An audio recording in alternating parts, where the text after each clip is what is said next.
Did you know that? The parasite of the mind, it enters the psyche while one is asleep. The creature of shadows, it has no shape until you look at it.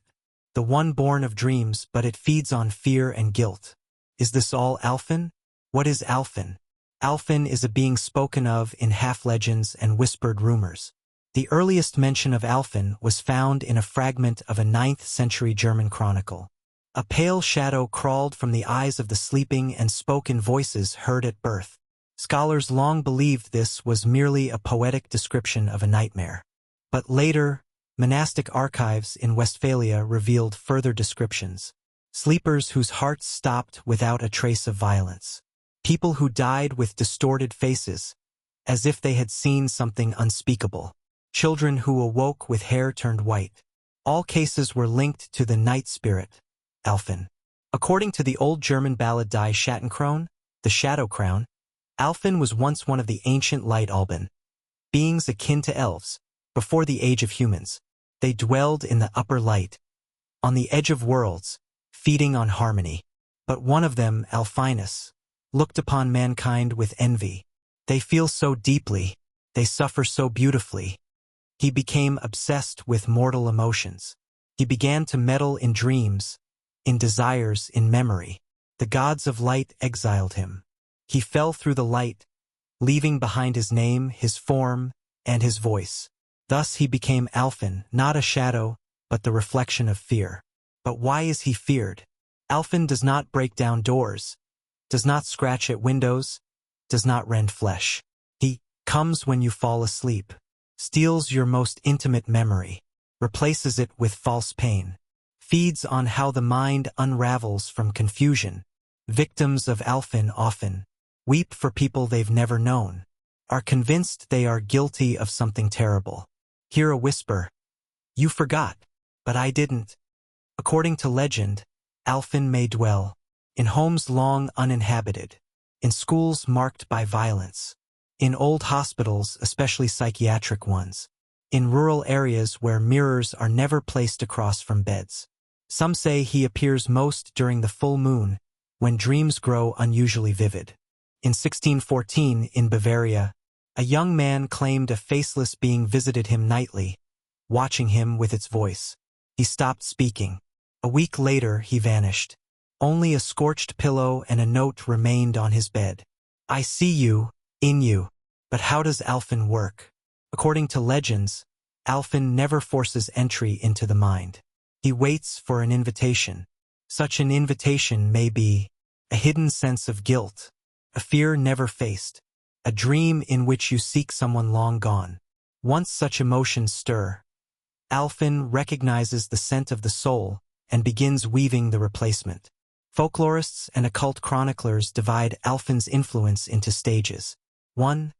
False memory. The person recalls things that never happened. They are sure they've been places they never visited. No faces without names. 2. Disrupted sleep. Recurring dreams arise. A forest of doors. A room with no walls. A mirror whispering without a mouth. Victims awaken with the sense of someone breathing near them. 3. Reality blurring. The line between waking and dreaming disappears.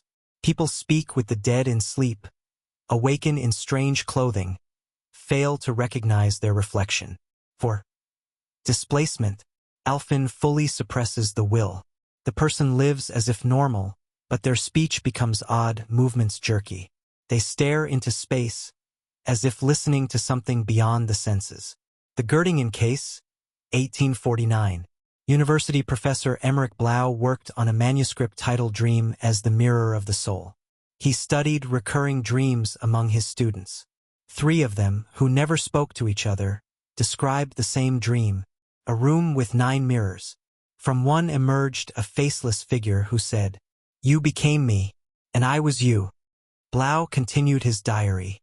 The last entry read, "I woke up and couldn't remember my name. He is watching me from within." They found him in the same lecture hall, petrified, smiling. Signs of Alfin's possession. Persistent drowsiness even after 12 hours of sleep. Fear of mirrors, especially by candlelight. Drawings of eyes on walls, made unconsciously. altered handwriting and speech, a sense of carrying someone inside. Notable cases: Brooklyn Monastery, 1702. A monk named Hieronymus claimed to hear his dead brother's voice in his head. When found dead, barefoot prints surrounded his body, child-sized, but clawed. He was recorded in monastic notes as touched by Alfin. Winden Village, 1938. 5 individuals claimed to see foreign memories in dreams. They spoke in unknown tongues, ate clay, tried to descend into an old well. A week later, all disappeared. Inside the well, a note. He was forgotten. He became memory itself. Where does Alfin live? No myth names his dwelling because it has no coordinates. Alfin doesn't reside in caves, swamps, or mountains. His world is a reflection of ours, warped, mirrored, broken. In folklore, he appears in the mirror when you stare too long at your own face. In forests where the trees all look the same and you lose direction. In abandoned villages where shadows don't move with the sun. In rooms where clocks do not tick. Those who cross into his realm don't realize it at first. They continue living, speaking, breathing, but the air around them is no longer ours. The Mirror Forest Legend. In Lower Austria, tales remain of a forest called Stillwald, said to always be dark, even at noon. People hear footsteps echoing theirs, 1 second delayed. Those who go deep often vanish. In 1720, 3 hunters entered for a day. Only one returned. He was mute, eyes white.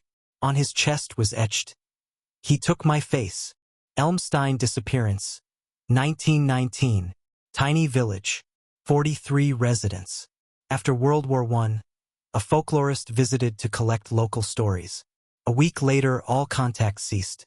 When gendarmes arrived, the village was empty. Houses untouched, food on tables, candles burned out. No one remained. Eyes were drawn on walls. All mirrors scratched from the inside. Frankfurt, 1967. A boy named Thomas Speck once told his mother, "I woke up in another house. Everything was the same. But you were made of glass." He vanished from his locked room. Only a mirror remained with a forehead print from the inside. Some modern paranormal researchers believe Alfin isn't just a spirit, but a being from a parallel reality that feeds on dream emotions. He builds his worlds from our fears. The Mirror Forest isn't just a place. It's a dream one enters and never leaves. In such realms, the moon does not move. Voices echo from empty buildings. Your shadow walks in a different direction. And worst of all, you may meet yourself. But he won't be happy to see you. They say if you look into a mirror and whisper, "Who watches when I sleep?" 3 times you will see him. Not immediately, but at night. He won't appear in front of you. He'll stand behind your reflection and wait until you blink. Among folklorists, some believe Alfin is more than myth. A primal archetype worshipped in secret since pre-Christian times. Mentions from 19th century archives include the sect of Zerkalon, believed the reflection was more real than the face, performed sleep rituals with mirrors facing each other. At the center, a faceless statue, the bearer of Alfin, the silent guest's cult, practiced astral projection. Believed Alfin was the guardian of world's edge, one to be pleaded with to pass. Orders of the mute chroniclers, monks who wrote others' dreams. Nearly all their entries repeated one name with no letters, just 3 lines. Modern cases: Nuremberg Clinic, 1983. Patients complained of identical dreams. A dark corridor with a breathing room behind the wall. Doctors blamed suggestion. But after 17 days, 3 patients vanished. Security footage showed them rising in unison and entering a sealed-off room, untouched since World War II. No trace found. Only a message on the wall: "We dreamed him." Television broadcast, West Germany, 1991. During a late-night news segment, a broken face with no eyes appeared for a split second, accompanied by the phrase, "I remember you." The feed cut off. Officially a technical glitch, but the operator later claimed, No studio equipment was active at that time. Podcast The Shadow of Sleep, 2022. Dozens of stories emerged on Reddit from listeners of the horror podcast The Shadow of Sleep. Several reported seeing a man made of static afterward. One wrote, "He stands by the TV. There's no signal, just noise. But I see a silhouette. And he speaks in my grandmother's voice. She died in 2003. Some believe he now lives in digital reflections, in cameras that turn on by themselves, in video clips with flickering shapes, in phones where the screen suddenly goes black and shows a face you didn't make." Chilling facts. 1. In Germany, it's still advised not to place mirrors facing the bed, especially after a death in the house. 2. Psychiatric cases record mirrorphobia with full sensory overload. Patients hear the reflection breathing. 3. In a Zurich clinic, one patient wrote, "He doesn't want the body. He wants you to believe you were always him." In summary, Alfin is not just a myth. He is a form of fear that survives because we keep creating him. He lives in unrealized guilt, unsaid dreams, slipping reflections, and in the moment when, at night, you no longer recognize yourself in the mirror. Share your thoughts about him in the comments. Perhaps you've already dreamed of him? If you want more stories like this, subscribe to the channel and don't forget to turn on notifications.